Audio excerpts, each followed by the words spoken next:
The group of children on their bikes stare intently at the large, abandoned house. Rumors have been circulating all school year about a monster that lives inside.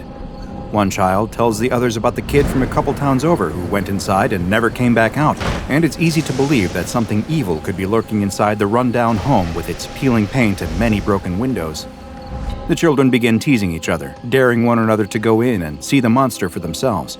No one seems especially eager to volunteer, though, as they all egg each other on. As the group of children joke about who should be forced to go inside, another comes riding up behind them, struggling to catch his breath. "You left me behind again," he complains. Clearly, this is not the first time that this smallest child of the group has been made to try and keep up with his bigger and faster friends. The bigger kids all turn to look at him. They don't need to discuss it any further. The answer to who must go inside has already been decided. The smaller child tries to protest, but ultimately, what decision does he have but to go inside?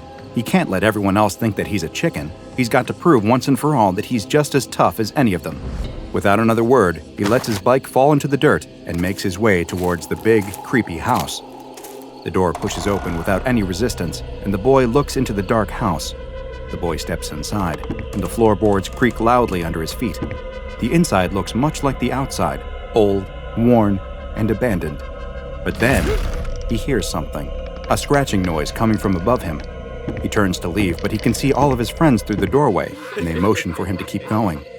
The boy steels his nerves and turns back. He's going to show them just how brave he is. The boy starts up the stairs, each one groaning as he steps onto it. He reaches the top of the stairs to find a landing with more rooms, each full of dirt and debris. There's spray paint on many of the walls and lots of trash. It looks like teens may use this as a place to hang out. But there at the other side of the landing is one more room, and the door is shut. From outside, the group of children can see through the upper windows as the boy makes his way through the house. They're not laughing and teasing any longer. In fact, they're impressed by how bravely he is exploring the old home. Though none of them would admit it out loud, he's earning their respect. The boy reaches the shut door at the end of the hall and presses his ear to it, but he doesn't hear anything inside. He places his hand on the doorknob and slowly opens it. The boy screams and falls backwards as the cat that was hiding inside panics and jumps through one of the open windows. The boy can't help but laugh. Of course it was just a... The boy screams again as the floor gives way beneath him, and he crashes down onto the first floor in a pile of debris. He's stunned by the fall before starting to scream again as that floor gives way too. His yelling is silenced by the air being knocked out of him as he hits the basement floor. He's covered in dust and pieces of 2 floors he fell through. He feels bruised and sore, but he can wiggle his fingers and toes. He's not paralyzed, and it doesn't even feel like he's broken a bone. Maybe he's okay. But no, he's definitely not okay. Because suddenly, there's something picking him up off the floor. As his eyes adjust to the dark basement, he sees what it is that's holding him. It's half man, half machine, a huge, disgusting mix of metal and flesh. The boy is too scared to scream anymore as the creature's unmoving, dead-looking eyes stare straight into his. Its face looks as though the skin has been stretched across a human metallic skull. The boy can only watch as the monster raises its sharp, metallic fingers and brushes the dirt out of the boy's hair. The boy starts to whimper, but whatever this thing is, it doesn't seem to want to hurt him. A tinny, robotic voice coming from a small device on the creature's face suddenly breaks the silence. Al anta ala mayuram. The boy doesn't understand, but the robotic man tilts his horrific head to the side and repeats the same thing. The boy is still confused, but he feels like the robot is trying to tell him something. He somehow gets the sense that it's not going to hurt him. Is this the monster that everyone has been afraid of? A misunderstood machine man living down here in the basement? The robot flinches as something is smashed on the back of his head.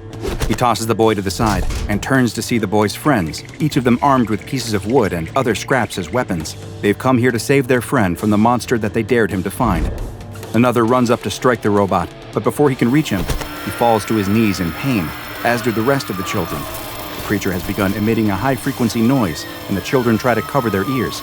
They all feel a searing pain that makes it feel as though their heads will explode. The piercing noise continues to ring out, but the monster looks like it has entered some kind of dormant state and is no longer moving. The small boy is able to slowly get back to his knees, hands still clasped to the side of his head, and stand up. He runs past the monster and his friends who are writhing on the floor in pain, up the stairs and out of the old house. A woman stands at a kitchen counter, chopping vegetables for their dinner that evening, and talking to her oldest daughter about her plans for that weekend, when the back door suddenly bursts open. Standing there is her son, the small boy. He's barely able to whisper the words, "Monster. There's a monster in the basement," before he collapses, blood pouring from his ears and nose, before he begins convulsing on the floor. At the local police station, an officer is speaking on the phone.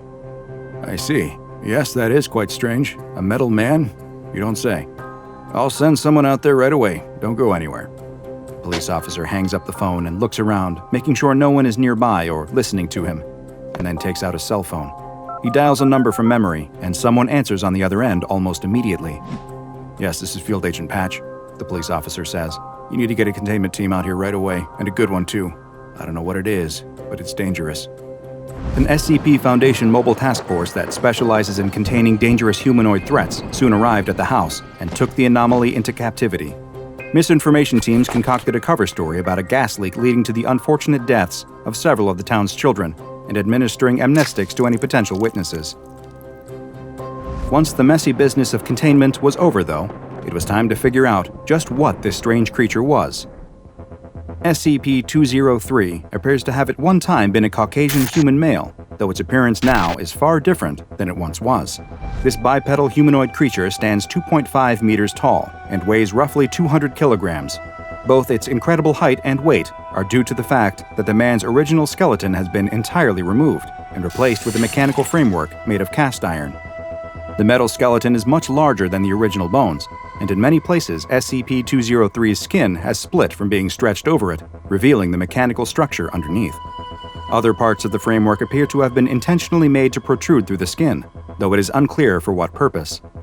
In addition to this larger-than-normal mechanical skeleton, a number of other augmentations are present on SCP-203. Its fingers have been extended into sharpened, hook-like barbs that are approximately 1 meter long. Its lips have been removed entirely, making it clear that there is no movable jawbone, and that the skull is likely one large hollow piece of metal, and there are several more hook-like protrusions jutting out around the mouth area, smaller but similar in appearance to the fingers. SCP-203's legs have been modified as well, with 2 added joints that give them an appearance more akin to a dog's, and its toes have been removed and replaced with a solid piece of metal similar to those found in steel-toed boots. Its chest has no sternum or breastplate, which causes the skin stretched across to pull inward as its diaphragm contracts.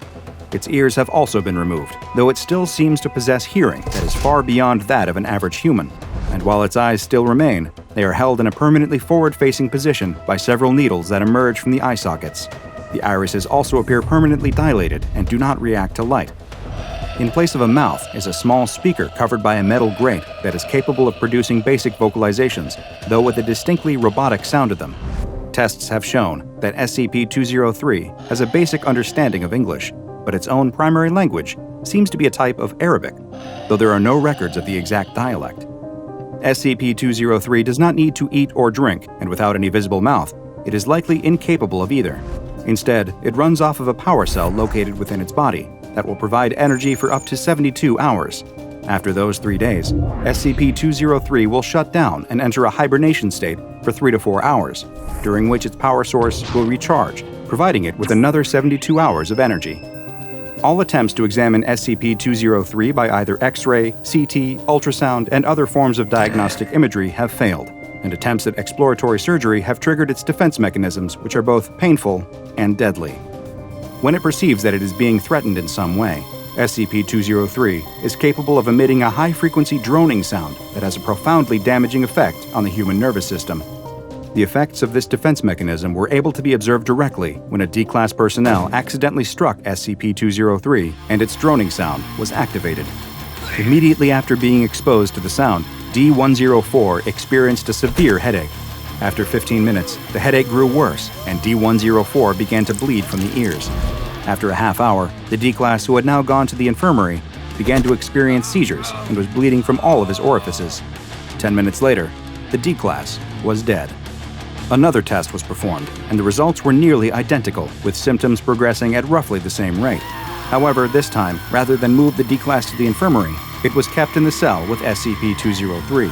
After 40 minutes, the D-Class was dead, and a few minutes later, 203 finally ceased its droning sound. SCP-203 then approached the body of the deceased D-Class and began to use its own augmentations to start removing the skeleton of the D-Class. While SCP-203 was stopped before it could complete its task, it now appears that the droning sound it produces is a defense mechanism, but may also be a part of the process by which it creates new instances of SCP-203. In interviews with SCP-203, it claims to have no memories of its life prior to its augmentation. It says that it now exists in a near-constant state of pain and confusion, and that the times when its battery is expended and it enters a rest state are its only escape from the pain of its existence.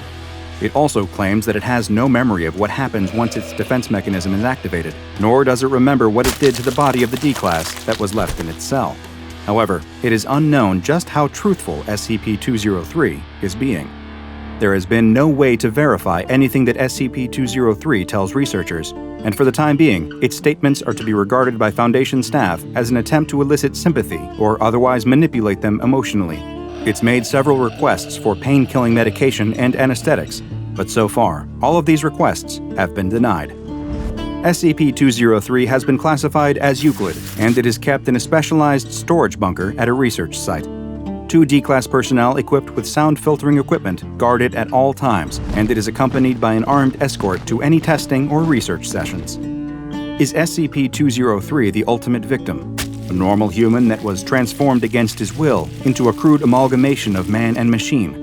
Maybe there is something more to SCP-203, or rather, less. Is SCP-203 fooling all of us?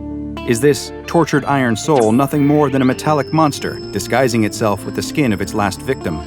Perhaps with more research, we will one day know the answer.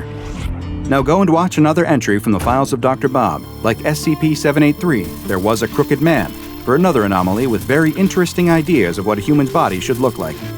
And make sure you subscribe and turn on notifications so you don't miss a single anomaly as we delve further and further into the SCP Foundation's classified archives.